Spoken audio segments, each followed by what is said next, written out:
Soy Daniel Romero Abreu, soy el presidente del Gate Center y en primer lugar daros la bienvenida a todos aquí a nuestra casa, dar la bienvenida al presidente Rodríguez Zapatero, que es el presidente del Consejo Asesor del Gate Center, y a Susana Gratius, que es la directora académica del Gate Center.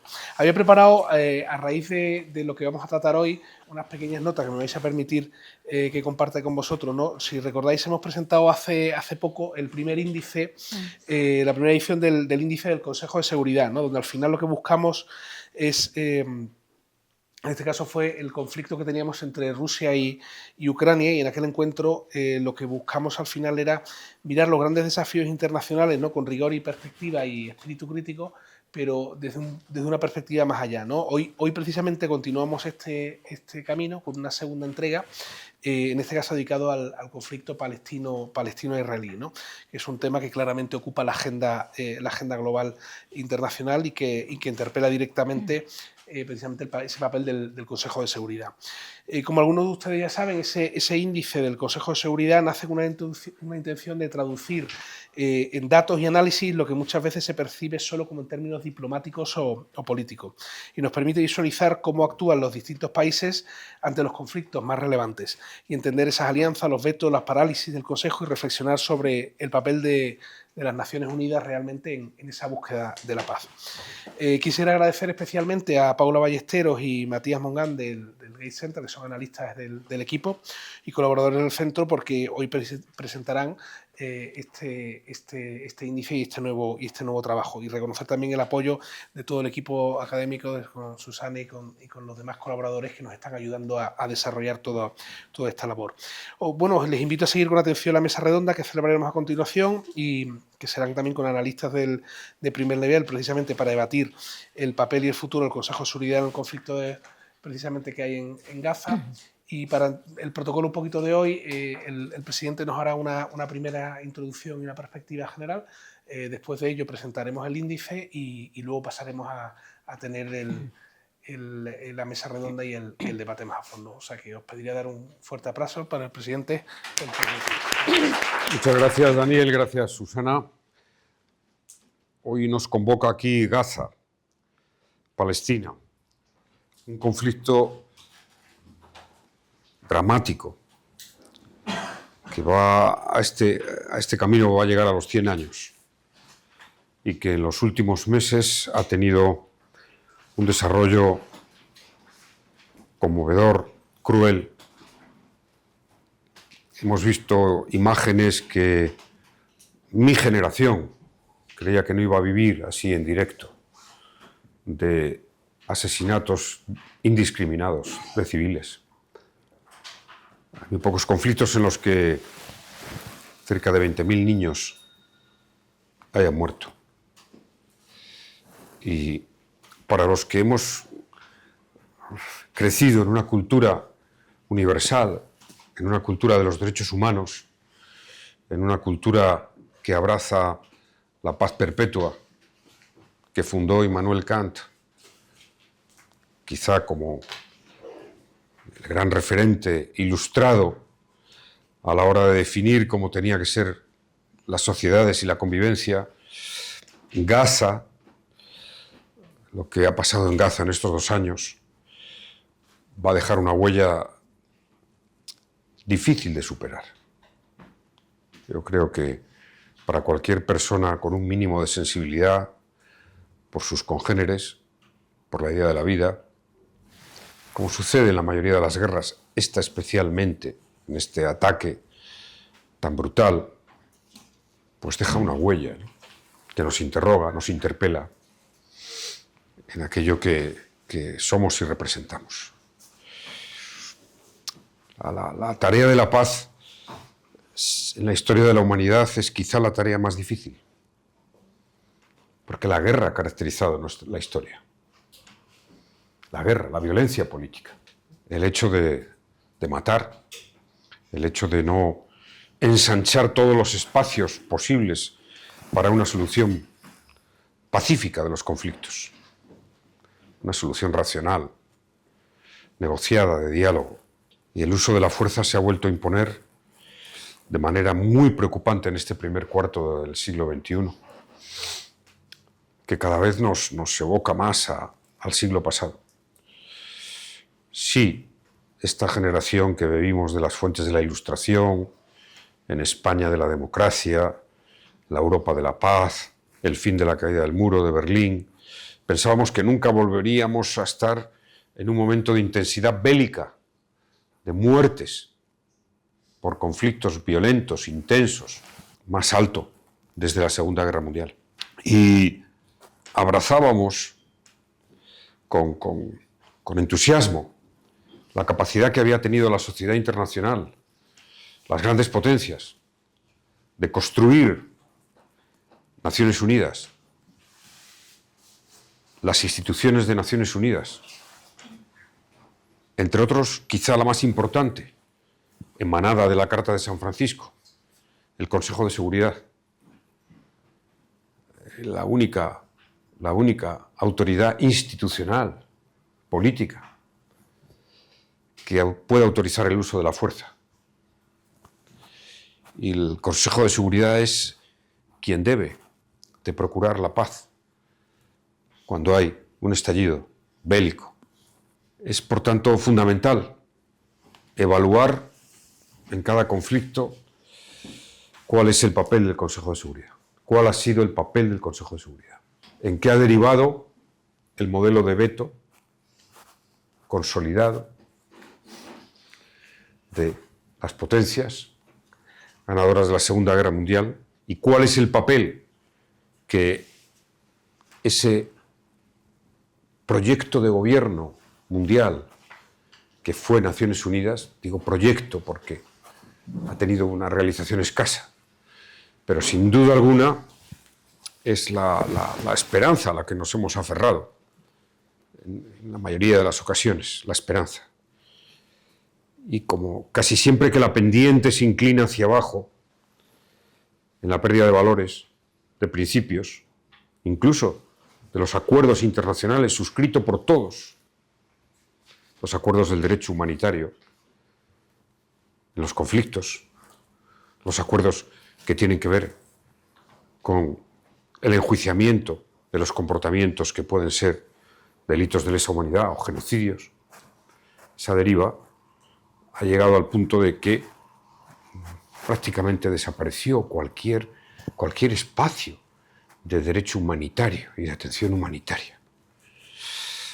Bueno, cuando se matan niños así, pues es claro que una vez más, igual que pasó y ha pasado en otras ocasiones, el terrorismo, en este caso de Hamás, ha habido otros terrorismos, de las Torres Gemelas,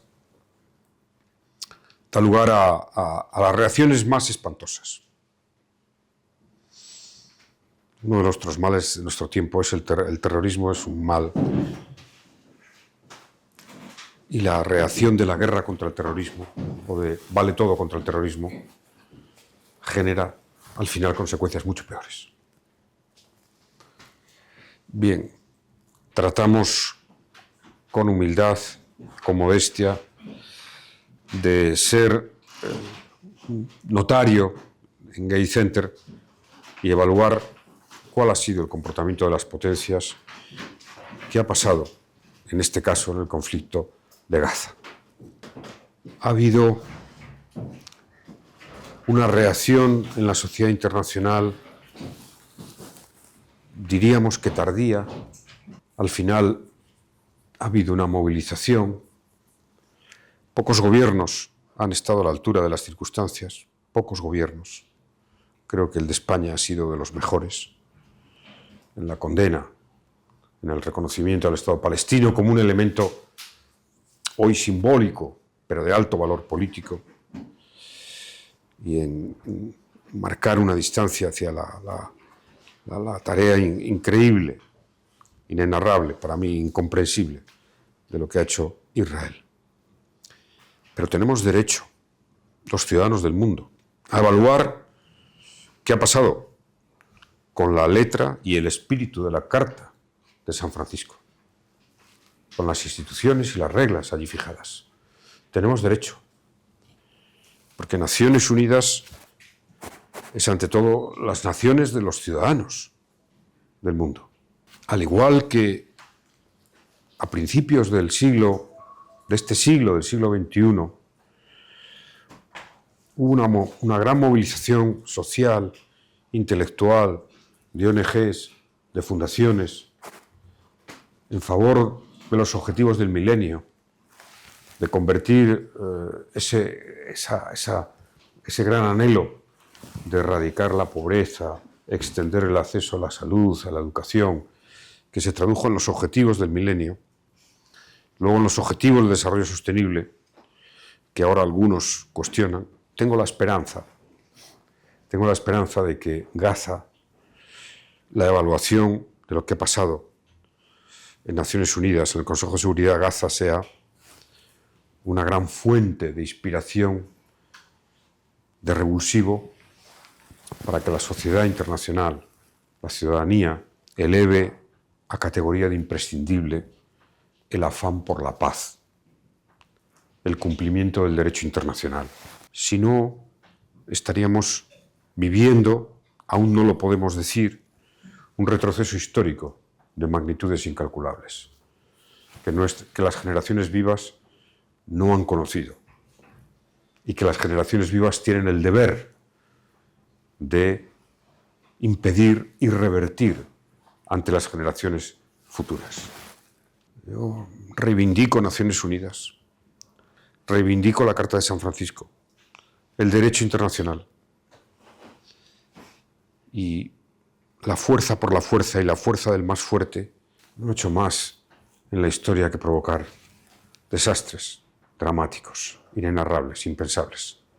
Yo quiero que mis últimas palabras, antes de que demos pie al informe sobre cómo ha sido este conflicto en el Consejo de Seguridad de Naciones Unidas, que me parece muy interesante, y por supuesto a lo que va a ser luego, más tarde, el debate, que será aún más interesante viendo las personas. Yo quiero terminar recordando a todas las víctimas, recordando a las víctimas que lo fueron de Hamás en ese ataque violento, dramático, inconcebible, a las víctimas que Israel ha matado.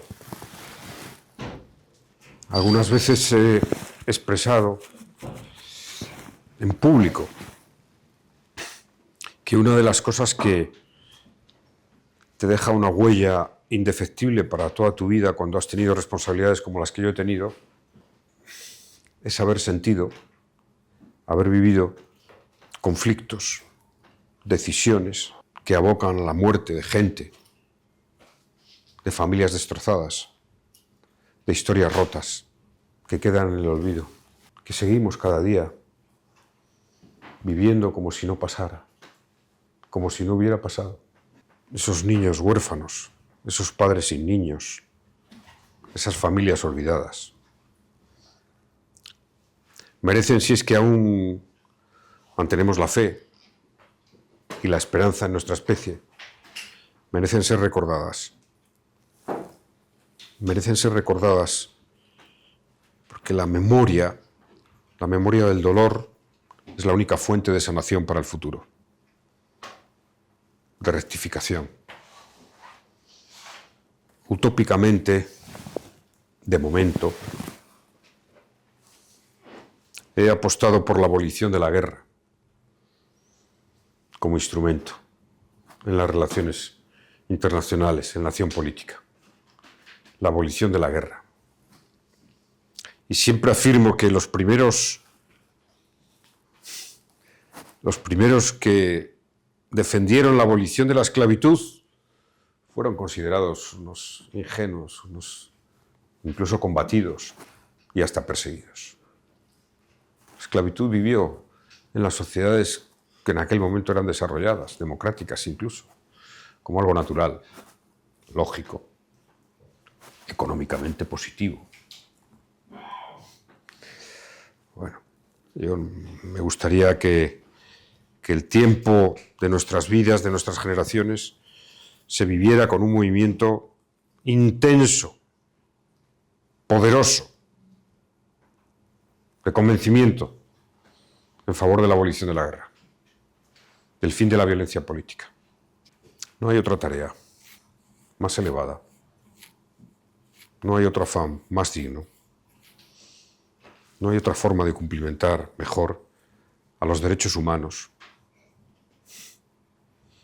a los pacifistas, a las religiones de verdad y a lo que somos y representamos. Agradezco, pues, que nos convoque la compasión, la sensibilidad, el afán de paz, la exigencia de responsabilidades y la esperanza en que vendrán en algún momento de nuestra evolución quien con un segundo momento ilustrado digan cómo la guerra ha podido acompañar nuestras vidas y nuestro dolor. Lo dijo Albert Einstein, quizá el mejor cerebro de la historia de la humanidad, ¿no? Que acabó siendo un pacifista activo contra cualquier guerra, y afirmando que él, que descubrió el universo como nadie, y el sentido que tenemos de estar aquí, pero acabó afirmando que solamente tiene sentido nuestra vida si es una vida que intentamos que no tenga infelicidad para los demás. Es decir, que nadie pierda la vida a manos de los inventos de los hombres, de otros hombres como ellos. Eso es lo que merece la pena. Uno puede respirar cuando siente eso. Uno puede mirar al otro cuando siente eso. Y es coherente. La paz. La paz será la tarea. Gracias.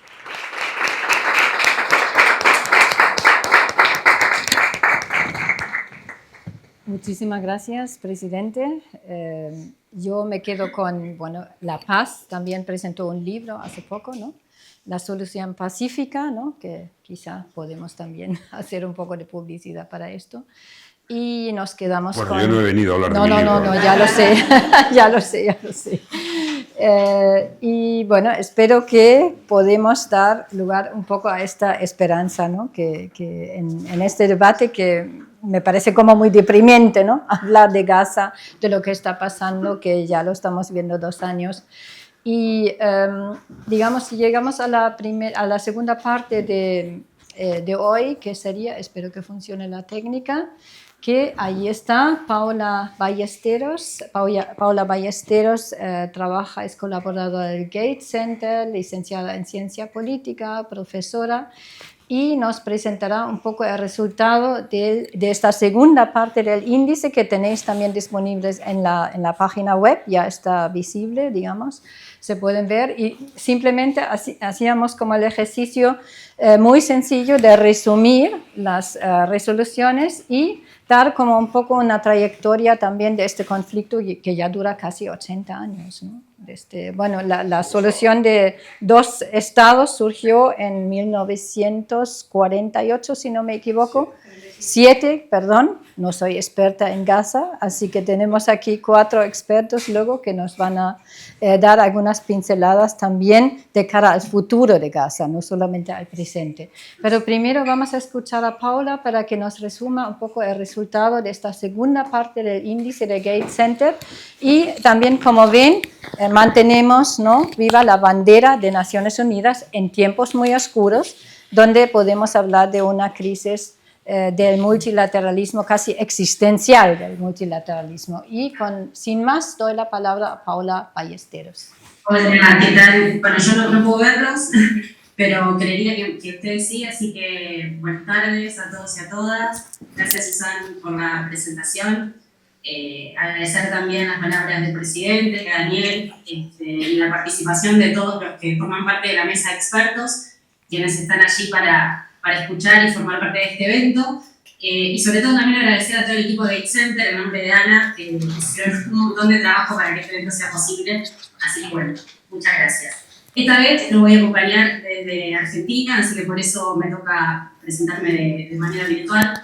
Y contarles, como adelantó Susana, que junto con Matías Mongan, que trabaja conmigo y que es autor junto conmigo y junto con con Susana del índice del Consejo de Seguridad. La idea es contarles el análisis que nosotros hicimos de los resultados que nos arrojó el índice del Consejo de Seguridad para este conflicto palestino-israelí, pero comentarles en principio brevemente, para quienes no tuvieron la oportunidad en mayo de este año, que en ese sitio también presentamos el índice y trabajamos el conflicto de Ucrania, contarles más o menos algunas de las decisiones metodológicas que tomamos como equipo al momento de pensar y estructurar y diseñar este índice. Así que si me permiten, yo les voy a compartir una pequeña presentación, que la idea es que nos acompañe un poco en esta transición de poder conversar yo desde aquí y ustedes desde allí, que así no se hace tan pesado. Así que, bueno, les contaba esto, que nosotros desde Gate Center creamos este índice del Consejo de Seguridad, la presentación fue en mayo. Notábamos que faltaba alguna herramienta para poder analizar los conflictos desde un lugar diferente, entonces definimos analizar determinados conflictos que tenemos en la actualidad a través de las resoluciones del Consejo de Seguridad de Naciones Unidas.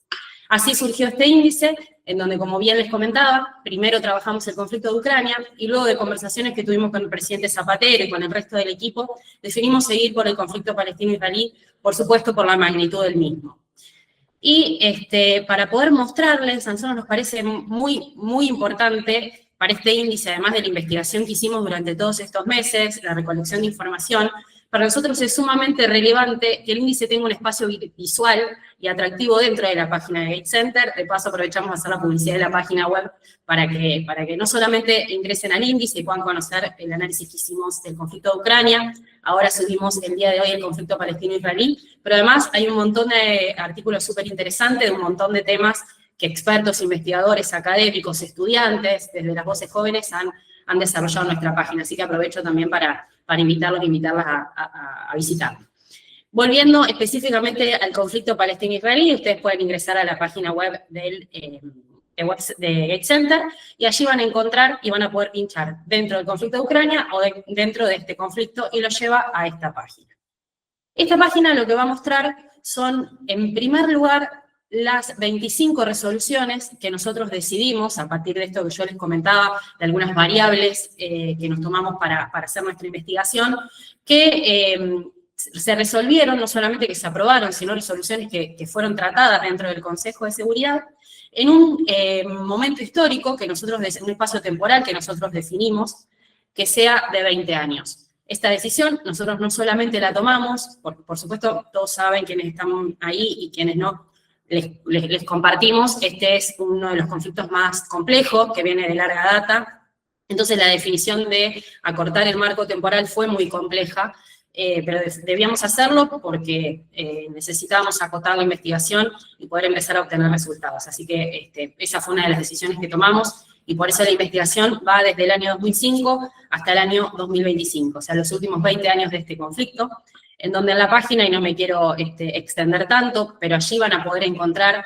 no solamente un resumen de los antecedentes del conflicto, sino los hitos que para nosotros son los más importantes, y una línea histórica, una línea de tiempo, donde fuimos marcando desde 1917 en adelante cuáles son los principales hitos que tuvo este conflicto, para que alguien que no conoce el conflicto, o quienes sí lo conocen, lo puedan leer y puedan acceder de una manera amigable y visualmente fácil de acceder. Como les decía, un texto un poco más largo de los antecedentes del conflicto militar. Esa es una de las decisiones de investigación que tomamos, el espacio temporal. La otra de las decisiones que tuvimos que tomar fue cuáles son los países que nosotros íbamos a monitorear, porque el objetivo es poder ver a través de las resoluciones el comportamiento de cada uno de los países que nosotros decidimos monitorear, a ver de qué manera fueron moviéndose a lo largo de este conflicto. Dentro de esa decisión, nosotros para este conflicto en particular, decidimos que los países que íbamos a mirar, observar, eran los miembros permanentes del Consejo de Seguridad y los miembros no permanentes que obtuvieron un asiento entre 2005 y 2025. Entonces, para quienes quieran ver el detalle, dentro de la página van a poder encontrar el listado bien exhaustivo de cuáles eran los países, fueron los países que formaron parte en esa línea histórica. Y por último, dentro de las decisiones que también tomamos, algo que yo ya les había adelantado, que tiene que ver con qué resoluciones nosotros vamos a trabajar. Y decidimos que no solamente vamos a trabajar sobre las resoluciones aprobadas, sino también sobre aquellas resoluciones no aprobadas y sobre todo sobre aquellas resoluciones no aprobadas por veto. Porque esto a nosotros nos permite empezar a visualizar de qué manera se están comportando algunos de los países, sobre todo los miembros permanentes del Consejo de Seguridad, y por qué muchas de las resoluciones lo han logrado avanzar y por qué otras de las resoluciones sí han llegado y han seguido su curso. Quien quiera ingresar a la página web del índice del Consejo de Seguridad puede cliquear dentro de las resoluciones que aparecen aquí, donde van a poder ver rápidamente cuántas fueron las resoluciones aprobadas, que fueron 7, cuáles fueron las resoluciones con su año, lo mismo con las no aprobadas, porque no se consiguieron los votos, y por otro lado, las que fueron aprobadas, no fueron aprobadas por veto, que fue en este caso 14, que fueron la mayoría. Esto para obtener una mirada más general. Luego, otro de los puntos más importantes, que a nosotros más nos gusta, que estamos muy orgullosos, es este mapa, que nos permite visualizar rápidamente a través de colores y si nosotros nos posamos sobre cada uno de los países, nos va a tirar la información de cuáles fueron las resoluciones que cada país participó y de qué manera votó, y el número de las resoluciones. Como un resumen del comportamiento de cada uno de los países, simplemente posando el mouse sobre el país que nos interese saber. En este caso, bueno, tenemos Rusia, y así con cada uno de los países que nosotros delimitamos dentro de nuestro marco de investigación. Y este no es el único mapa que contiene el índice del Consejo de Seguridad, porque lo que nosotros también queríamos buscar, como les adelanté, que era para nosotros es muy interesante, es ver de qué manera votaron cada uno de los países. Y si queremos tener un análisis por resolución, también podemos hacerlo cliqueando sobre la resolución que decidamos. En este caso, bueno, cliqué sobre esta resolución, que es la 773 del año 2023. Es una resolución y les va a aparecer el título, les va a aparecer la fecha, las votaciones por países, si la resolución fue aprobada o no. En este caso, fue una de las resoluciones que fue vetada por Estados Unidos. Así mismo había tenido 12 votos a favor, pero bueno, el veto llegó por parte de Estados Unidos. Y en este caso, en el mapa, si pinchan sobre cada uno de los países, nosotros decidimos ponerle un color a la forma en que votaron cada uno de estos países. Entonces elegimos el verde para quienes votaron a favor, el rojo para quienes votaron en contra y quienes se abstuvieron el amarillo. Entonces van a poder ver acá, como no sé, creo que lo están viendo bien, por ejemplo, el caso de Estados Unidos que votó en contra, Brasil que votó a favor y tenemos a Rusia que se abstuvo. En este caso, estas fueron y así, sobre cada uno de los países que intervinieron en esta resolución. Un poquito por debajo está el detalle un poquito más pormenorizado, y para quienes les interese profundizar aún más, pueden cliquear el link de acceso a la Biblioteca de Naciones Unidas, que no nos resulta menor poder tener toda la información en un mismo lugar, ya que a nosotros estos meses nos resultó bastante complejo poder sistematizar todas las resoluciones, buscar una por una. Entonces aquí lo que nosotros también logramos fue en un mismo lugar, en una misma página, poder obtener toda la información a disponibilidad para que cada uno la utilice de la manera que mejor le parezca. Nos pareció interesante, antes de pasar a dejarle algunos datos de los resultados a los que nosotros arribamos, que puedan bucear por la página del índice y puedan utilizar la información que nosotros pusimos a disposición de la manera que a cada uno le interese. Nosotros la utilizamos de una manera, elaboramos un artículo, llegamos a algunos resultados, pero también es importante que puedan investigadores, expertos, funcionarios, estudiantes, utilizar la página web del índice para poder hacer el análisis que cada uno le parezca más adecuado. Entonces, creemos que como herramienta es un avance para poder aportar un poco al análisis de los conflictos desde un lugar diferente. Bien, ahora respecto de el conflicto en sí, este conflicto palestino-israelí, nosotros con Matías llegamos a una serie de conclusiones, recolectamos una serie de datos en base a analizar estos resultados. Por supuesto que son un montón, que es mucho más largo el desarrollo, pero no tenemos el tiempo aquí y tenemos que continuar con el evento. simplemente les voy a dejar algunas líneas de trabajo y nosotros en la próxima semana o en 10 días vamos a tener ya publicado en la página web de Gates Center un análisis pormenorizado de los resultados. Así que nuevamente los invitamos a que puedan ir a la web y ahí leer el artículo completo, como un montón de otros artículos que han publicado expertos en diversas temáticas. Bien, volviendo al conflicto, nosotros decidimos compartir con ustedes 4 de los avances que logramos hacer visualizando los resultados. El balance de las resoluciones, una tipología que construimos nosotros de las resoluciones para poder entender y analizar cuáles son aquellas que sí llegan a proyectos y a posicionamientos del Consejo de Seguridad y cuáles quedan en el camino. Un apartado específico del uso del veto. Este apartado nosotros lo trabajamos bastante también en el conflicto de Ucrania y como todos ustedes saben es uno de los puntos principales de las críticas del funcionamiento del Consejo de Seguridad y uno de los puntos que se vienen trabajando en los proyectos de reforma. Entonces por eso es una dimensión que nos interesa. Y por último el comportamiento de los países. Para este caso les vamos a presentar para que puedan tener un inicio de los resultados que nosotros estamos arribando, el comportamiento que para nosotros tienen a través de estas resoluciones los 5 permanentes y el comportamiento que tienen en general los 10 los países que no son miembros no permanentes. Con respecto al balance de las resoluciones, aquí nosotros, como yo les adelantaba hace un ratito, de las 25 resoluciones en las que nosotros analizamos dentro de estos 20 años, tenemos que el 56% de las resoluciones, o sea, 14, fueron no aprobadas por veto.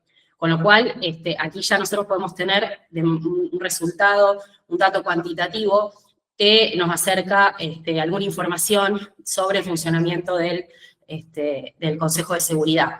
Y de alguna manera, cuando veamos un poquito en detalle la tipología de las resoluciones que sí se aprueban y aquellas que no, vamos a tener un poco más de información cualitativa para complementar.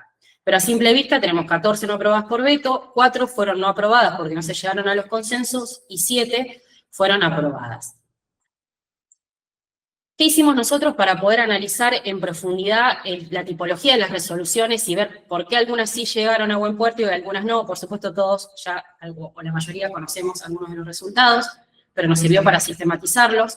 Tenemos, por un lado, las resoluciones operativas humanitarias. Estos son textos que tienen más que ver con lo técnico, que están redactados con un lenguaje más neutral y secuencial, y que evitan referencias a soberanías o fronteras. Estos son los textos que, como ahí pusimos algunos de los ejemplos, son los que en general llegan a ser aprobados dentro del Consejo de Seguridad en estos 20 años que nosotros analizamos. Por otro lado, tenemos las resoluciones de proceso, que dan una ilusión de movimiento institucional, pero en realidad no cambian el fondo ni la dinámica del conflicto. Estas, de alguna manera, logran avanzar, pero no determinan parámetros políticos finales. Y por último, aquellas resoluciones que tienen un contenido político sustantivo, que son por supuesto las que abordan temas estructurales, por ejemplo, la resolución clave que proponía la admisión de Palestina como Estado independiente, no llegan a aprobarse por el veto o de Estados Unidos. En este caso la mayoría de los vetos, que ahora lo vamos a ver en detalle, vienen de parte de Estados Unidos, o a veces tampoco llegan a ser aprobados por los vetos de China o de Rusia. Así que simplemente en relación a la tipología de las resoluciones, por supuesto este análisis está más pormenorizado y en detalle en el artículo, pero de alguna manera nos sirve para sistematizar y entender rápidamente qué está pasando con el comportamiento de algunos países. Con respecto a otra de las variables o dimensiones que les comentaba, que tiene que ver con el uso del veto, ahí vemos, como les adelanté, que es Estados Unidos quien utilizó la mayor cantidad de veces el veto. 12 de las 14 resoluciones que no fueron aprobadas las vetó Estados Unidos. De los 14 vetos, que es casi la mitad de todos los textos, estaban dirigidos principalmente contra borradores que fueron impulsados por Argelia, por Uruguay, por Rusia o por Brasil, que exigían, por supuesto, un alto al fuego o la membresía palestina.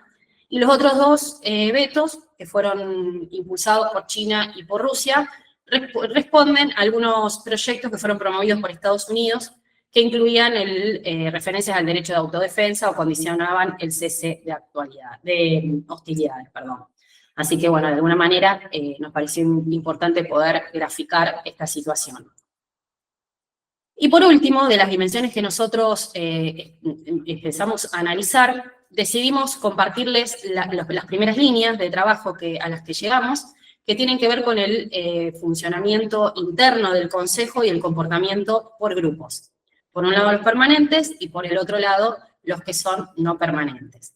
Y aquí, con respecto al primer grupo, tenemos que en algunos casos, como podemos ver, sobre todo en algunas de las resoluciones que llegaron a ser aprobadas, muchos de los países actuaron absteniéndose en una de las tácticas que, por ejemplo, actuó en varias resoluciones de Estados Unidos, que permitieron desbloquear algunas resoluciones cuando el costo político del veto era mucho mayor que el beneficio.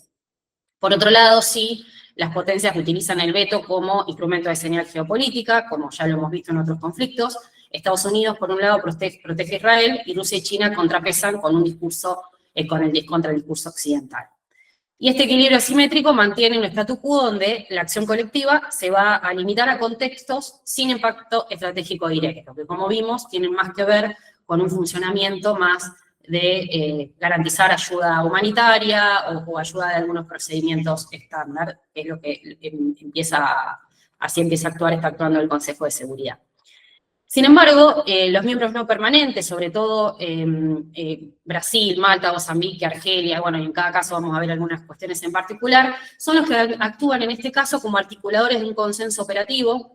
Sobre todo lo vemos en las resoluciones que se trataron del 2023 al 2025, que por supuesto es el momento más álgido del conflicto.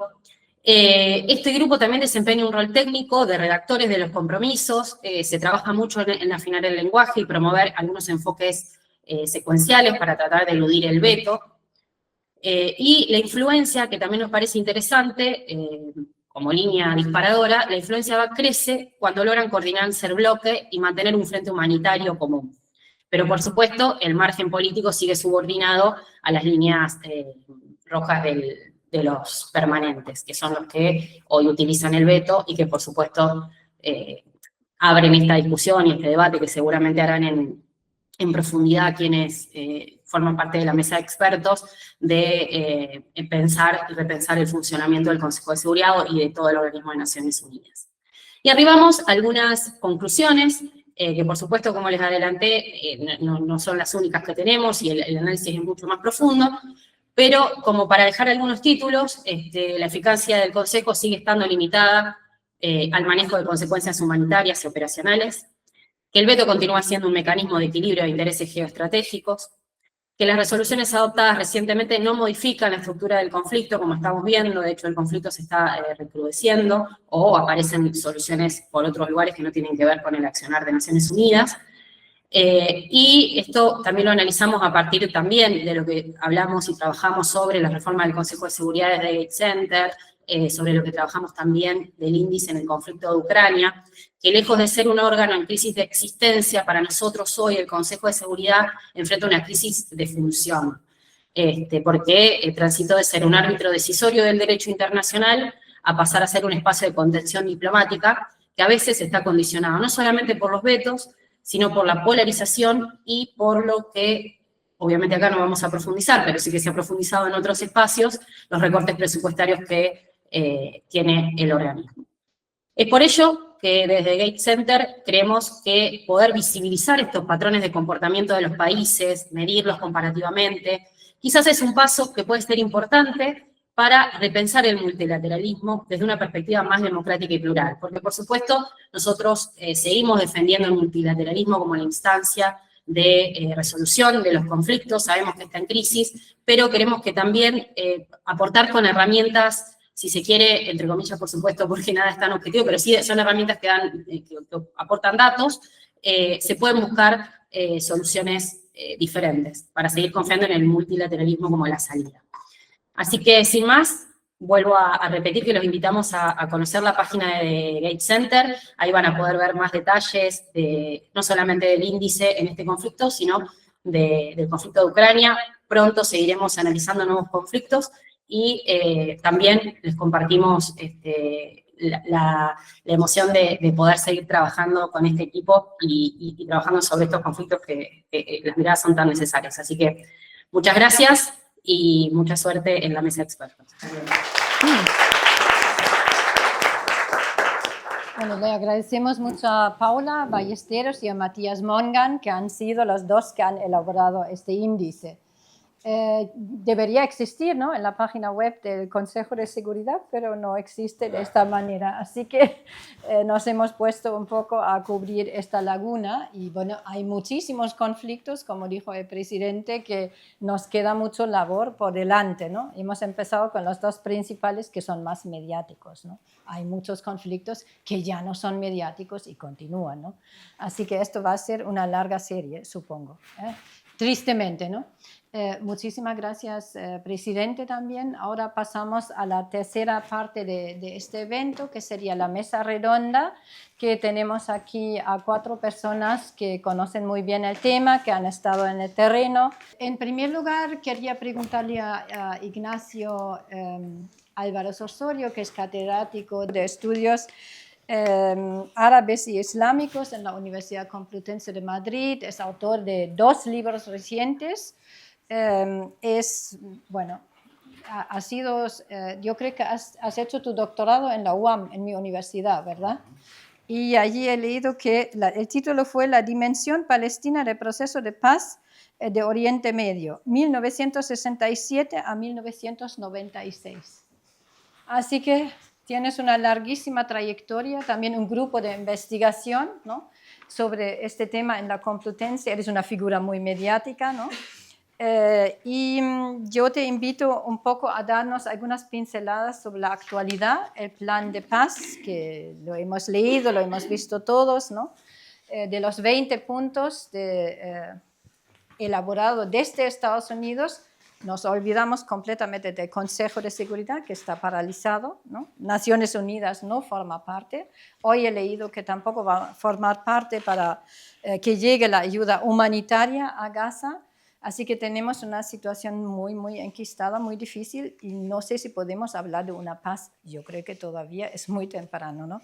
Y quería invitarte a darnos algunos, bueno, hay que esperar algunos avances. Hay avances, el alto el fuego está en peligro, parece. Y por otro lado, ¿cuáles son los principales obstáculos que podemos ver del lado de Hamas y también del lado del gobierno de Israel para llegar a una paz?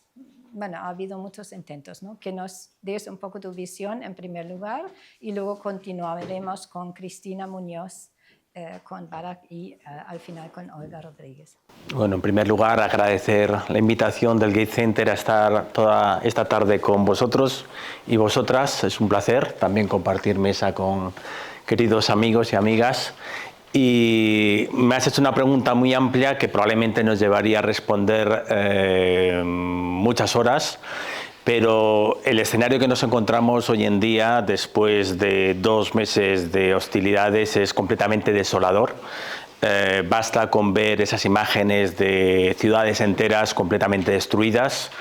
Estamos hablando de que prácticamente el 90% de la franja de Gaza, de las viviendas, también de las infraestructuras, han quedado total o parcialmente destruidas. Estamos hablando también que han sido objeto de ataques hospitales, instituciones educativas, las 13 universidades, y yo creo que como académico me corresponde subrayarlo, las 13 universidades que había en la franja de Gaza han sido dinamitadas, destruidas. Los profesores han sido objeto, ¿no?, de muchos ataques, 3 rectores han sido asesinados y bueno, lo que se trataba por parte de Israel es hacer inhabitable completamente la franja de Gaza y ignorar completamente lo que dice el derecho internacional, de ahí los múltiples crímenes de guerra, crímenes de lesa humanidad e incluso genocidio. Hay un consenso por parte de buena parte de las organizaciones internacionales que trabajan sobre esta materia que hablan directamente de que se ha perpetrado un genocidio que ha costado la vida a más de 68.000 personas, al menos. Probablemente haya decenas de miles enterrados bajo los cascotes de los edificios destruidos. Estamos hablando de más de 170.000 heridos, con lo cual 250.000 víctimas y tenemos que hablar de una población de 2,4 millones de personas, con lo cual el 10% de la población de Gaza, al menos, sobre ello es al menos, porque las cifras finales nunca las conoceremos probablemente, pues se ha convertido en víctima, ¿no?, después de esos 2 años de ofensiva. Es un conflicto absolutamente asimétrico. Es importante subrayar que es un conflicto colonial. Es un conflicto colonial, no un conflicto entre dos partes iguales. Palestinos, israelíes, obviamente no cuentan con los mismos recursos. Israel tiene el respaldo incondicional por parte de Estados Unidos. Ha arrojado, no lo olvidemos, 170.000 toneladas de bombas sobre los territorios palestinos, y de ahí las imágenes apocalípticas con las que nos encontramos, que nos recuerdan a Hiroshima, a Nagasaki, a Dresde, ¿no? Los bombardeos aliados contra los países del eje. Luego, el escenario que nos encontramos es desalentador y obviamente no cabe mucho lugar para el optimismo. El plan Trump, otra de las cuestiones importantes que hay hoy en día sobre la mesa, es importante subrayar que no es un plan de paz, ¿no? Como muchas veces se repite, es simplemente un acuerdo para imponer un precario alto el fuego que no se está cumpliendo sobre el terreno desde que se aprobara, y es un acuerdo absolutamente descompensado. Por supuesto tiene elementos positivos, no lo vamos a negar, tiene elementos positivos.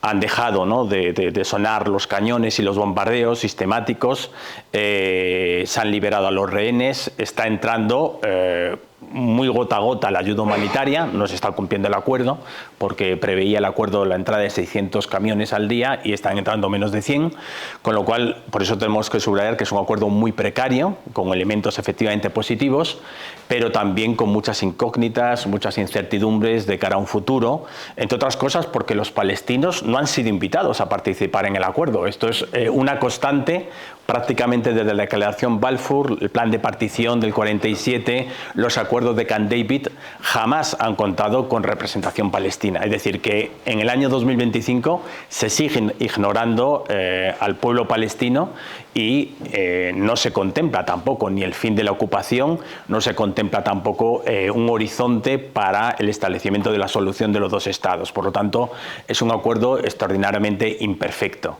Habla, por ejemplo, del establecimiento de una Junta de la Paz que se encargará de supervisar a un comité de expertos palestinos, apolíticos y tecnocrático, pero no se sabe quién compondrá ese comité, no se sabe quién formará parte de la Junta de la Paz.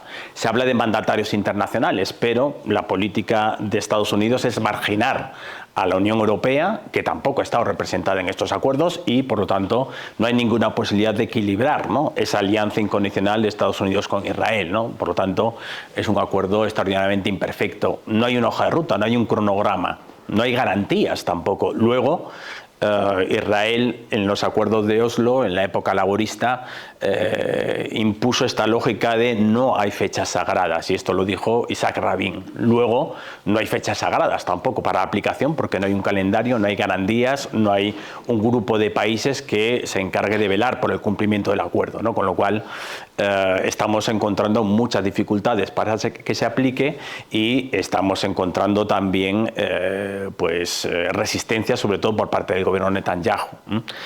Entre los elementos positivos, y ya para ir concluyendo, hay uno muy relevante, ¿no?, que es que dice expresamente que la población palestina no será expulsada de la Franja de Gaza.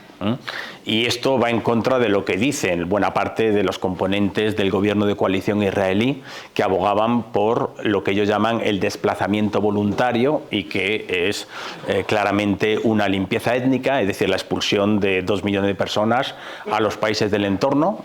Parece que Egipto se ha negado rotundamente, Jordania también, buena parte de los países consultados no quieren acoger a cientos de miles de personas por el efecto desestabilizador que tendría, y dice claramente esto, ¿no?, que no habrá una expulsión masiva, y también dice claramente que Israel se retirará de toda la Franja de Gaza.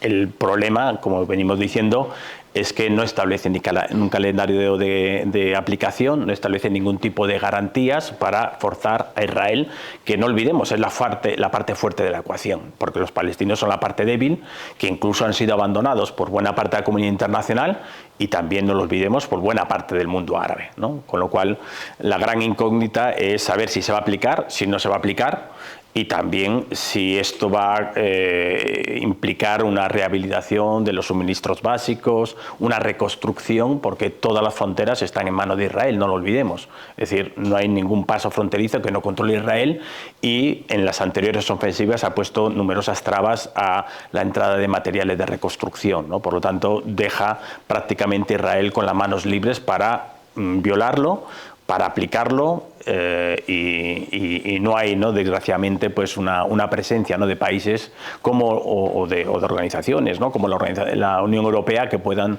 contrapesar, ¿no?, esa alianza tan fuerte que hay entre Estados Unidos e Israel. Muchas gracias. Yo creo que bueno, el problema principal es que no hay seguimiento tampoco, ¿no? Nadie, ahora tenemos el plan de paz, pero parece que ya Trump va a otro conflicto, ¿no? No hay ningún mecanismo de seguimiento ni de monitoreo, ni siquiera del alto el fuego, ¿no? Bueno, muchas gracias. Yo creo que quizá uno de los efectos es que muchos estados, 157, han reconocido el Estado de Palestina, ¿no? Eso quizá es un efecto positivo, ¿no?, dentro de este desastre, ¿no?, que has descrito. Sí, lo que pasa es que ese reconocimiento es puramente simbólico. No olvidemos que no tiene ningún tipo de consecuencias sobre el terreno. Es decir, la ocupación de Cisjordania continúa, no solo continúa, sino que se ha intensificado en el curso de los últimos 2 años. Cuando el foco estaba puesto en la Franja de Gaza, pues Israel ha seguido expropiando territorios, ha seguido construyendo asentamientos. El más importante, el E1, que parte en 2, Cisjordania, ¿no?, que comunica prácticamente Jerusalén Este con Jericó, y parte en 2, haciendo absolutamente inviable la solución de los 2 estados. Y esto ante la pasividad absoluta de la comunidad internacional. Se hablará a continuación, ¿no?, pero ¿qué ha hecho la Unión Europea? ¿Qué ha hecho la Unión Europea respecto a esto? No ha impuesto ni tan siquiera sanciones, ¿no?, a pesar de esas violaciones, de esos crímenes de guerra, de esos crímenes de la humanidad, de ese genocidio. Todavía a día de hoy, después de 2 años, no ha impuesto ni una sola sanción contra Israel, ni ha congelado los acuerdos de asociación, pero supongo que eso después nos hablará nuestra querida amiga Olga. Bueno, muchas gracias. Cristina Muñoz es directora general de Alianza por la Solidaridad. Ha trabajado en el terreno y además he visto un vídeo con ella que estuvo justo el 7 de octubre de 2023, ataques de Hamas, en el terreno. Estuviste viviendo en Palestina, ¿no? Vi un poco esta entrevista que me impactó. Sí. Y bueno, para terminar su currículum estudió otra cosa totalmente diferente, que me estuvo explicando un poco antes del evento, ¿no? Estudió en la Universidad Autónoma Ciencias Ambientales, ¿no? Y bueno, ha hecho muchísimo trabajo en terreno para varias ONGs, conoce muy bien Palestina, ¿no? Y lleva mucho tiempo investigando y estando allí, llevando a cabo proyectos en la zona, ¿no? Y te quería preguntar un poco por lo que ha dicho Ignacio también, ¿no? Cómo se ve la situación desde el pueblo palestino, cómo es la situación, cómo puede llegar la ayuda humanitaria, cuáles serían posibles soluciones que verías tú, ¿no? Porque estamos hablando del presente y del futuro, también podemos quizá atrevernos a ser un poco propositivos, ¿no?, para aliviar el enorme sufrimiento del pueblo palestino y de la población en Gaza, ¿no? Pues nada, muchas gracias. La verdad es que estoy encantada de estar con voces expertas. Yo no vengo del mundo de los think tanks, es más de la práctica, ¿no?, del trabajo de cooperación con varias ONGs, y en el caso concreto de Palestina, pues empezó mi relación en el año 2007, con lo cual esa perspectiva, si queréis, histórica, bueno, creo que hemos visto una aceleración de un proyecto colonial brutal, ¿no?, que se ha acelerado y que en los últimos 2 años ha tomado pues una dimensión que ha mostrado una cara, un rostro de Israel al mundo, pero bueno, que tengo que decir lamentablemente que pues en los 5 años que yo viví entre Jerusalén y Ramallah, entre el 2007 y el 2013, ya se manifestó, ¿no?, en esa etapa, y bueno, y justo pues, si pienso en la primera vez que yo entré en Gaza, que fue en el año 2008, y en los 5 años, como digo, que viví allí, no había una entrada, o sea, hemos normalizado durante tantos años las acciones de Israel y se han ido imponiendo sobre el terreno tantos hechos que hacen inviable la propuesta de los dos estados, como dice Ignacio, ¿no? Y la brutalidad se ha ido imponiendo durante los años que claro, que centrar el discurso y el debate a lo que debería ser, como decía el presidente, ¿no? De hablar de una paz con toda la ambición y proteger la dignidad humana, parece como completamente impensable, ¿no? Entonces esa idea para mí pues es importante desde esa perspectiva de los años. La brutalidad y el nivel de sufrimiento que hemos visto en los últimos 2 años con el genocidio pues ha sido, que creo que no hay palabras, ¿no? para describirla, ¿no? Entonces, volviendo un poco, bueno, Ignacio ha dicho bastantes de las cosas que yo quería decir.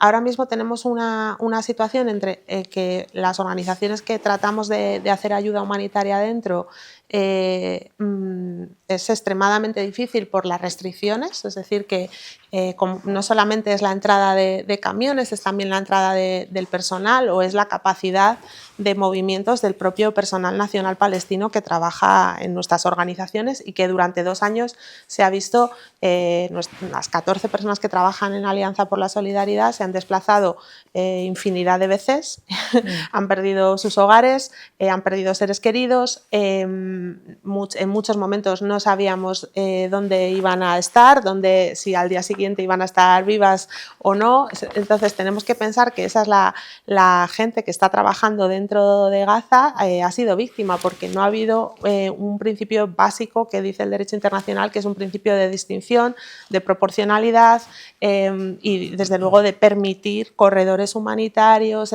entrada material, pero también el movimiento libre de las organizaciones humanitarias independientes y bueno, ha habido más de 200 trabajadores humanitarios que han sido asesinados, ¿no? Proteger la sociedad civil es esencial porque es lo que es una garantía de paz, ¿no? Entonces, el trabajo de la sociedad civil que documenta las violaciones de derechos humanos, más bien al contrario, ha sido criminalizado, ¿no? Pero mucho antes ya del inicio del 7 de octubre y del genocidio. Nosotros en el año 2022 se declararon 6 organizaciones palestinas, se declararon terroristas, eso implicó bloqueo de cuentas, sanciones. Pocos países de la Unión Europea defendieron esta cuestión, una de ellas era Al-Haq, que es una organización palestina con una amplia trayectoria de documentar violaciones de derechos humanos y de construir los casos que se han llevado a la Corte Internacional. Bueno, después de eso vino la ilegalización de UNRWA, que es una agencia de Naciones Unidas que era la agencia más grande, con más presencia, con más mandato y con más capacidad operativa para hacer asistencia humanitaria, que es una agencia de asistencia, pero que tiene un profundo contenido político al trabajar la cuestión de los refugiados, ¿no?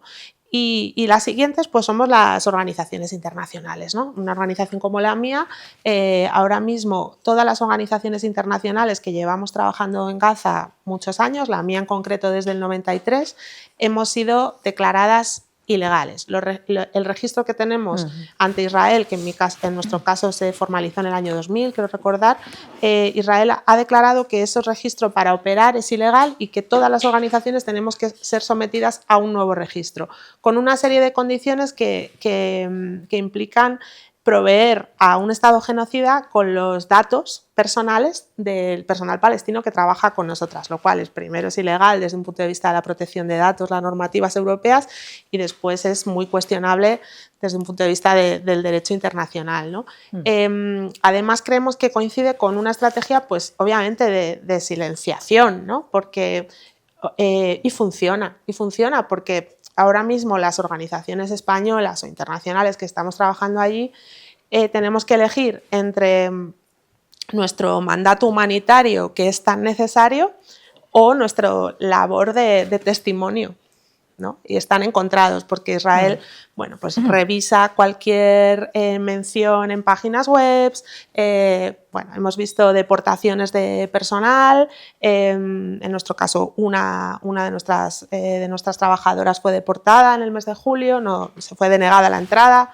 Hemos presenciado también pues, bloqueos de cuentas bancarias. Es decir, que realmente las organizaciones tenemos estos debates a lo interno, ¿no?, del sector de la cooperación en España, de hacer una incidencia política a puerta cerrada, contarlo hacia afuera, porque tenemos en riesgo a nuestro personal, ¿no?, con toda esta maquinaria. Entonces, ahora mismo, reducir la cuestión de Palestina a una cuestión de una discusión logística sobre la entrada de camiones o sobre el acceso en un territorio que es más pequeño que la Comunidad de Madrid, que es la Franja de Gaza, que se recorre en 1 hora y algo en coche de norte a sur y de este a oeste en media hora, realmente, o sea, es que parece que estamos hablando de subir a los ríos de Buenaventura la ayuda humanitaria en Colombia. Estamos hablando de un territorio diminuto donde la población está confinada, donde Israel está ocupando todavía a día de hoy el 53% del territorio y obviamente tenemos que hablar de la entrada de camiones, de las evacuaciones de personas a recibir tratamiento de crónicos, de cáncer, amputaciones porque no entran prótesis. O sea, hay un montón de cuestiones menores, pero que son vitales para las personas, pero es que estamos hablando de una crisis de justicia y de una crisis de impunidad total de las acciones de Israel, ¿no? Por lo tanto, tiene que convivir siempre esa necesidad de mayor acceso de ayuda humanitaria independiente, suficiente en calidad, un alto el fuego duradero, que separe la criminalización de la ayuda, los ataques a las organizaciones y a la sociedad civil con la rendición de cuentas que creo que va a salir en la mesa con profundidad, pero es que si seguimos permitiendo esta crisis total de impunidad, ¿no? De no aplicar el derecho internacional, de permitir que no se aplique, de 14, 15 resoluciones sobre la ayuda humanitaria y que estemos hablando de una sexta parte de los camiones, pues creo que estamos aquí cuando tendríamos que estar aquí arriba, que es los derechos colectivos y el derecho a la autodeterminación del pueblo palestino, que es central para su dignidad y su participación mínima en un proceso de paz, si queremos que sea efectivamente un proceso de paz, no una ausencia de bombardeos nocturnos y de exterminio, ¿no?, de la población diaria. Bueno, muchísimas gracias, Cristina. Creo que tenemos aquí otra visión más de terreno, ¿no?, desde una ONG, desde la población civil, que nos ayuda a comprender un poco qué está pasando, ¿no?, en esa guerra asimétrica, creo que lo has dicho tú, ¿no, Ignacio? Quizá pasamos ya a Barak Mikhail, ex colega de Fride. Estuvimos trabajando, dijo, 5 años juntos, yo pensaba que era menos, pero bueno. Más o menos. Sí, y él es, bueno, experto en Oriente Medio en general, ¿no? Creo que has tocado muchísimos temas. Eres profesor de Relaciones Internacionales Oriente Medio en la St. Louis University, Campus Madrid, vive aquí en Madrid. Y hizo toda su formación en París, ¿no? En Francia también trabajaste en el IRIS, ¿no?, Instituto de Relaciones Internacionales y Estratégicos, durante muchos años antes de venir a España, ¿no? Y bueno, estás haciendo un máster en inteligencia artificial que me sorprendió, ¿no? Así que estás mirando el futuro, ¿no? Bueno, muchas gracias por estar aquí y quería que nos explicaras un poco tu visión de los actores en la región, ¿no? ¿Cómo cambia esto que, bueno, es como la esencia del conflicto, ¿no?, en Oriente Medio? ¿Cuáles son los otros actores, países que tienen ahí y que han incidido también y han participado en este plan de paz? ¿Hay alternativas? Porque no es un plan de paz, perdón, se me escapó plan de paz, un alto el fuego, podríamos llamarlo, aunque fue vendido como plan de paz. ¿Nos puedes explicar un poco la situación, la constelación de poder regional para tener un panorama como más completo, ¿no? Vale, muchísimas gracias, Susana. Antes de todo, gracias a ti, gracias al Gates Center también por la invitación. Es un placer estar con vosotros, estar también con amigos y colegas y aprender mucho de vosotros. Aunque mi tema o mi investigación se trata en la geopolítica, antes de eso insistir sobre lo que ya han dicho Nacho y Olga, que seguro que también tú, Cristina, vas a decir, que es un desastre humanitario. Estamos hablando del ser humano, es de eso que se trata, que no es algo nuevo. Desde el año 1948 oficialmente tenemos las guerras israelo-árabes que no han parado, pero el conflicto va a un poco más, vamos a decir a nivel concreto, va por lo menos a finales del siglo XIX, cuando los primeros asentamientos han empezado en la región, en Palestina, y se desencadenaron problemas, conflictos, tensiones. Hay ciclos, vamos a decir, que han pasado a través de la historia de las relaciones entre los árabes y los judíos de la región y lamentablemente no estamos al final de ello.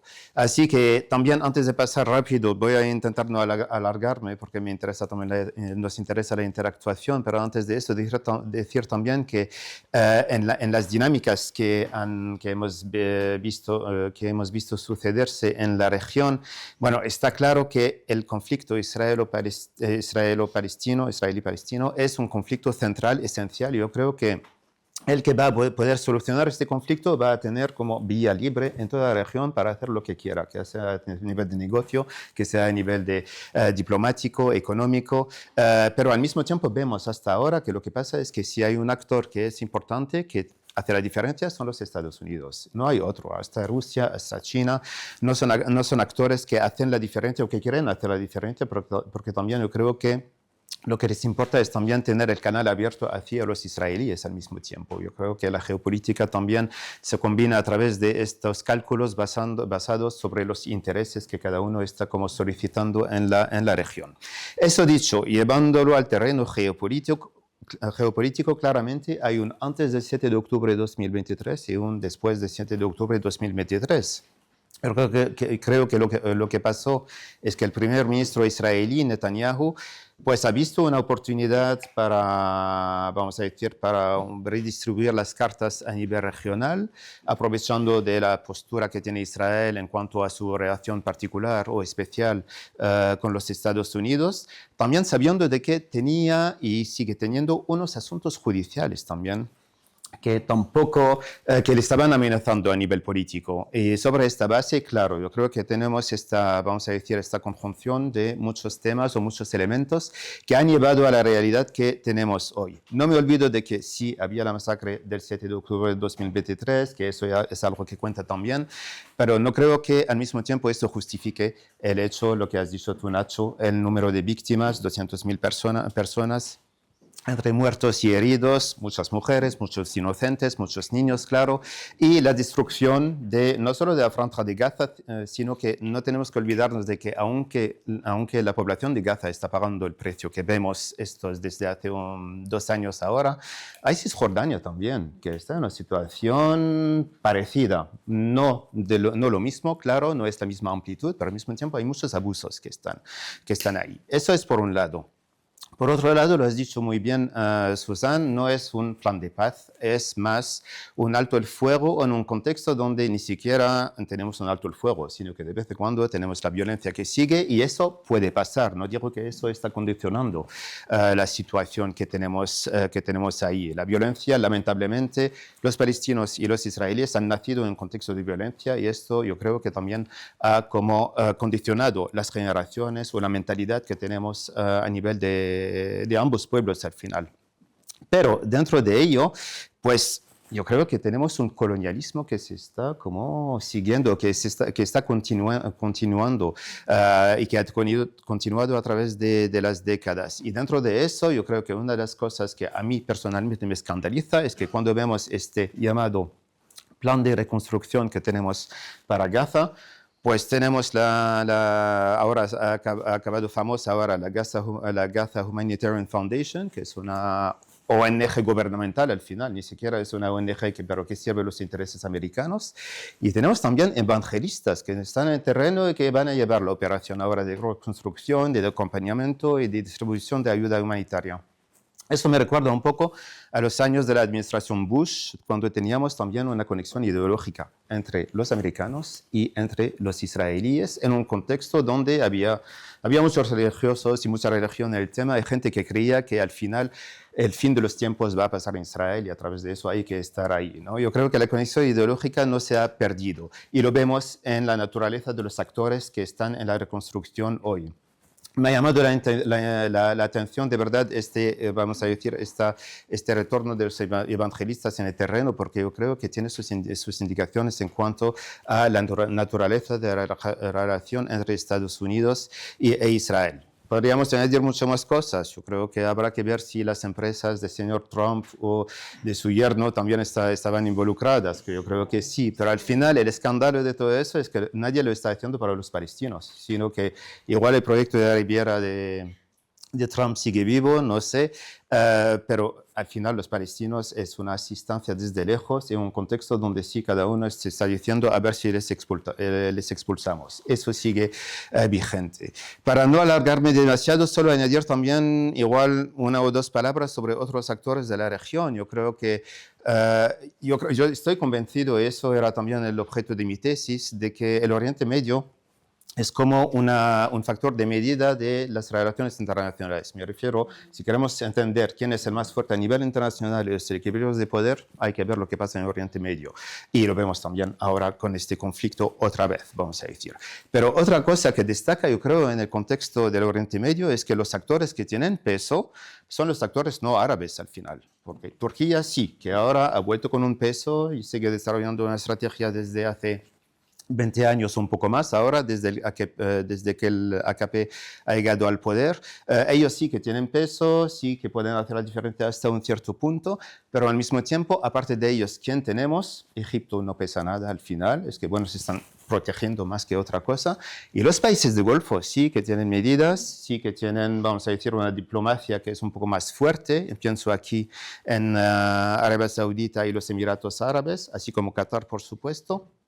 Pero al mismo tiempo yo creo que la hipocresía está siguiendo al final. Es que, bueno, dicen, queremos un papel, queremos actuar, vamos a acompañar, pero al mismo tiempo tampoco estamos en una situación donde ellos se están levantando o están insistiendo sobre el hecho de que hay algo que consolidar. Y eso es para terminar, ¿qué hay que consolidar?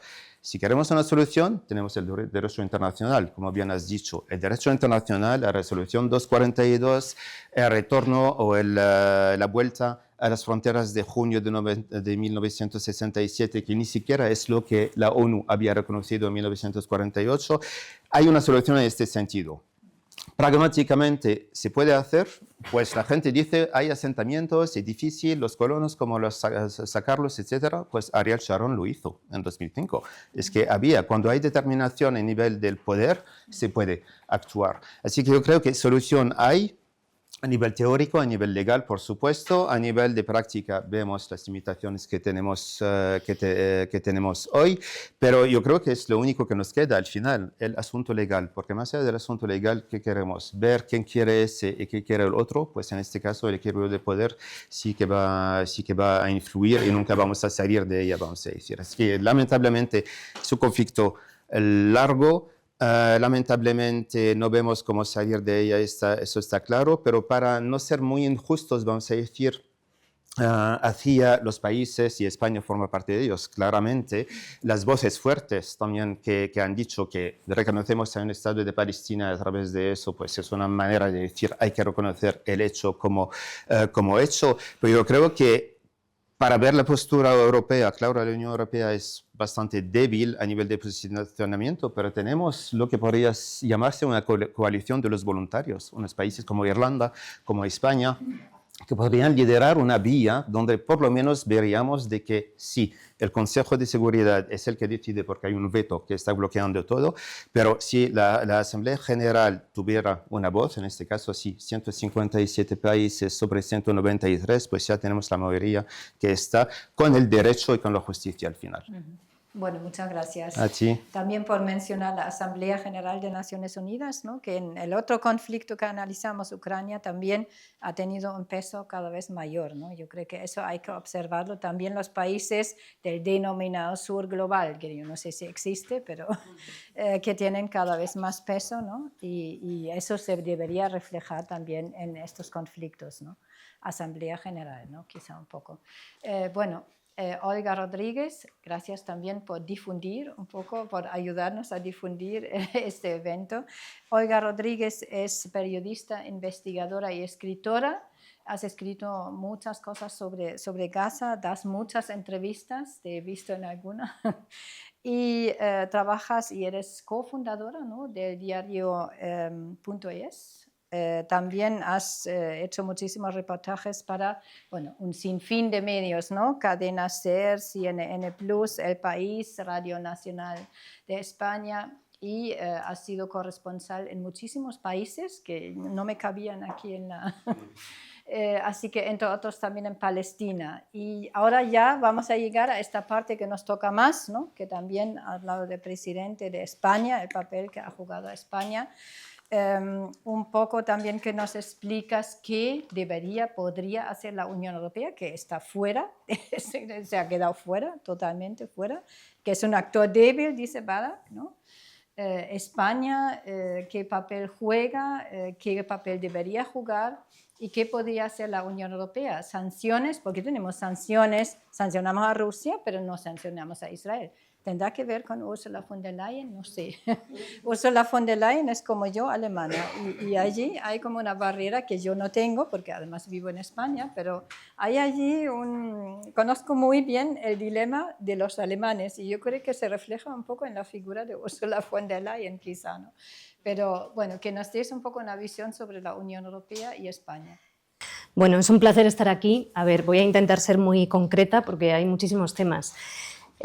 Ahora mismo, en este preciso instante, está la relatora de Naciones Unidas para los Territorios Ocupados Palestinos en Sudáfrica, porque está sancionada por Estados Unidos, como la Corte Penal Internacional está en Sudáfrica en directo ofreciendo su último informe titulado El genocidio en Gaza, la complicidad internacional, o un genocidio colectivo.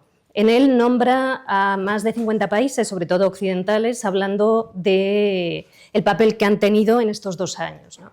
¿Por qué la Unión Europea 2 años después todavía no ha adoptado una cuestión fundamental como es la suspensión, cumpliendo el artículo 2 de su acuerdo preferencial comercial de asociación? Pues porque no ha habido voluntad por parte de algunos integrantes de la Unión Europea. Francesca Albanese, la relatora, está en Sudáfrica porque está sancionada. Y se ha hablado aquí mucho, ¿no? Se ha hablado de las características de un conflicto con un ingrediente claramente colonial desde hace décadas, que casualmente, bueno, se da la casualidad de que cuando el derecho internacional prohíbe el colonialismo, es cuando Israel comienza a desarrollarse. Y esto explica algunas de las cuestiones que han pasado en estas décadas, ¿no? Y se ha hablado de la importancia del derecho internacional. ¿Y qué es lo que pasa con Palestina? Que Palestina va a marcar el futuro del derecho internacional y el presente. ¿Por qué nos importa Palestina? Porque está teniendo un papel fundamental países europeos y Estados Unidos, sobre todo, en la protección 2 años después de Israel. ¿Qué significa esto? Que esa Europa nacida tras las cenizas del Holocausto y de la Segunda Guerra Mundial y esas bases del derecho internacional instaladas entonces están en un grave peligro. Por eso desde hace mucho en los circuitos internacionales se dice que bajo los escombros de Gaza yace también el derecho internacional. Y yo creo que estamos aquí hoy también para pensar cómo rescatarlo debajo de esos escombros, ¿no? Donde, por cierto, hay toneladas de escombros mezclados con huesos de niños, de ancianos, de gente de todas las características y también de explosivos que estos días están explotando y matando a nuevos niños, como hemos visto estos días. ¿Qué dice la relatora de Naciones Unidas en este nuevo informe? Bueno, lo que dice es que si queremos proteger el derecho internacional y, por lo tanto, proteger los derechos de todos los pueblos del mundo, no solo del palestino, hay que aplicarlo. Y en estos 2 años han pasado cosas inéditas muy interesantes. Cuando los integrantes de la Comisión de Investigación Independiente asignada por Naciones Unidas recientemente concluían que desde 2023 Israel comete genocidio, también subrayaban que como mínimo desde enero de 2024, cuando la Corte Internacional de Justicia habla ya de riesgo plausible de genocidio, desde entonces y no antes los Estados tenían la obligación de prevenir y sancionar, tal y como indica la Convención sobre Genocidio. 2 meses después, los Estados europeos, Estados Unidos, mantenían relaciones comerciales, armamentísticas y diplomáticas todavía con Israel. En marzo de 2024, la relatora de Naciones Unidas emitió y presentó su informe titulado Anatomía de un genocidio, pero se mantuvieron las relaciones diplomáticas, armamentísticas y comerciales con Israel. Y en julio de 2024, en una opinión consultiva de la Corte Internacional de Justicia muy interesante, en la que se subraya el carácter ilegal de la ocupación israelí de los territorios ocupados palestinos y además se habla de segregación racial, también se pide a los Estados medidas para suspender relaciones comerciales que contribuyan a la situación en los territorios ocupados palestinos en relación a la ocupación ilegal y a la segregación. Entonces debemos preguntarnos, ¿se han adoptado todas esas medidas? No.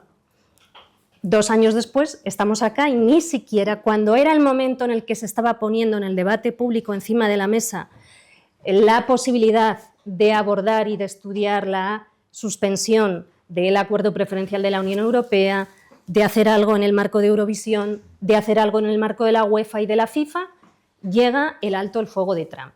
A mí me parece muy interesante ver la escenografía y el contenido de Trump en la Knesset israelí, en el Parlamento israelí, hace unos días, antes de viajar a Sharm el Sheikh, en el que escenifica ese alto el fuego, pero escenifica también el apoyo a Netanyahu, ¿no? Y ahí en un momento dado, Trump, más allá de felicitarse de haber reconocido en su día la anexión de los altos del Golán sirios y de Jerusalén como capital eterna de Israel, también se felicita de haber dado armas, muchas armas, las mejores armas a Israel. Y añade, las usasteis muy bien. Esto es parte de la realidad actual. Y Netanyahu le agradece que haya reconocido la anexión de los altos del Golán sirios, el reconocimiento de Jerusalén como capital eterna israelí, pese a que Jerusalén está ocupada ilegalmente, y añade también y el reconocimiento de la soberanía israelí de Judea y Samaria.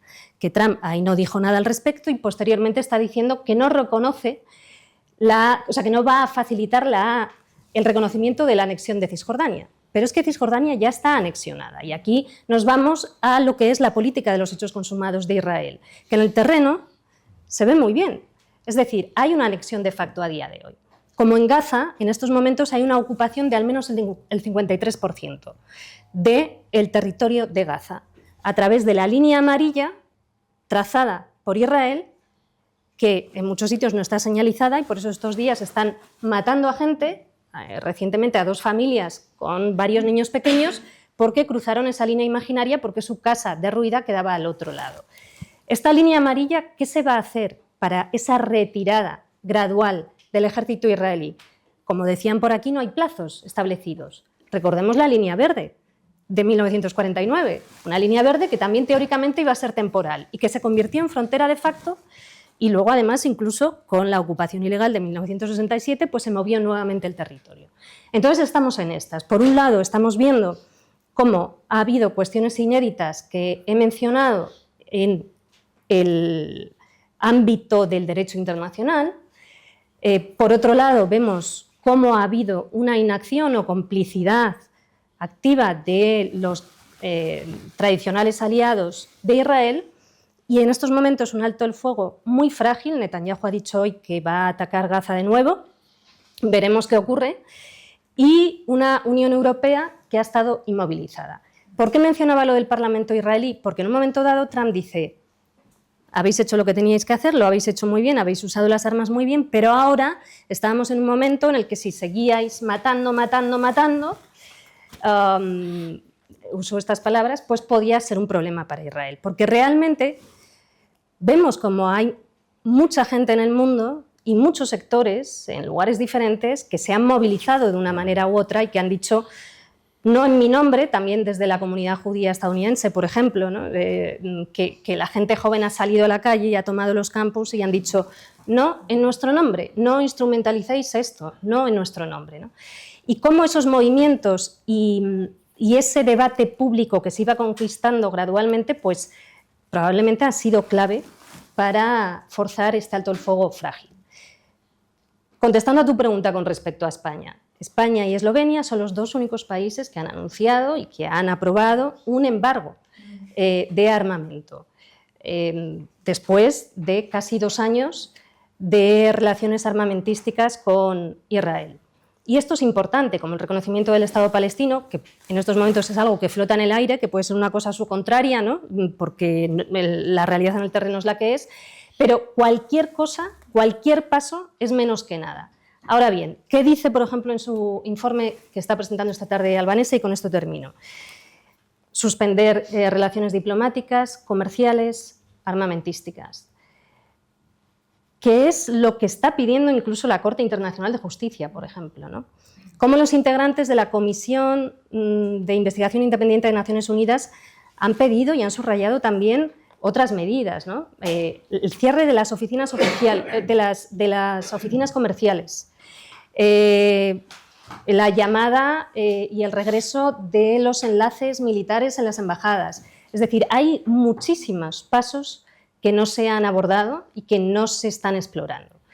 Termino con el Consejo de Seguridad. El veto. ¿Qué hacemos con el veto? Bueno, en la Asamblea hay pasos a explorar muy interesantes que también la relatora los expone en el informe y que llevan tiempo planteándose por algunos países, como puede ser la suspensión temporal de Israel hasta que cumpla, como se hizo con la Sudáfrica del apartheid de 1974 hasta 1994, o incluso menciona ella la resolución 377, Unidos por la Paz, para defender la paz cuando está amenazada. Para eso fue diseñada la 377 en su día, y también para el desmantelamiento de la ocupación ilegal israelí, plantea ella. ¿Cómo vamos a lograr que esto que está escrito y que sigue Israel sin cumplir, se cumpla?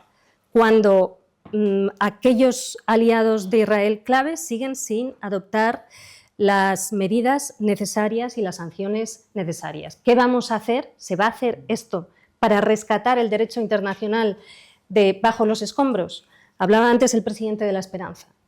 La esperanza en estos momentos es algo muy importante porque desde la desafección, desde la medida de la correlación de fuerzas, podemos rendirnos, pero vemos cómo ha habido tiempos en el pasado en los que hubo mucha gente que trabajó por los derechos humanos de los pueblos y que no se rindió y que supo hacer algo que Angela Davis lo define como entender la divulgación de esperanza como disciplina. No desde la ingenuidad, sino desde la conciencia, que es lo que nos toca. Y como este punto de inflexión lo gane la impunidad lo va a acaparar absolutamente todo. Y va a ser un retroceso en el que se van a sentir muy cómodos los autoritarismos, en el que cada vez va a quedar más arrinconado el derecho internacional y los derechos humanos. Por eso se está diciendo en muchas partes que lo que pasa hoy en Palestina nos incumbe a todos y debemos seguir presionando, defendiendo el derecho internacional, defendiendo los derechos humanos de todos los pueblos sin dobles raseros, con la conciencia de que la mirada deshumanizadora, racista y neocolonial es algo que no solo aplasta a la población palestina, nos aplasta a todos.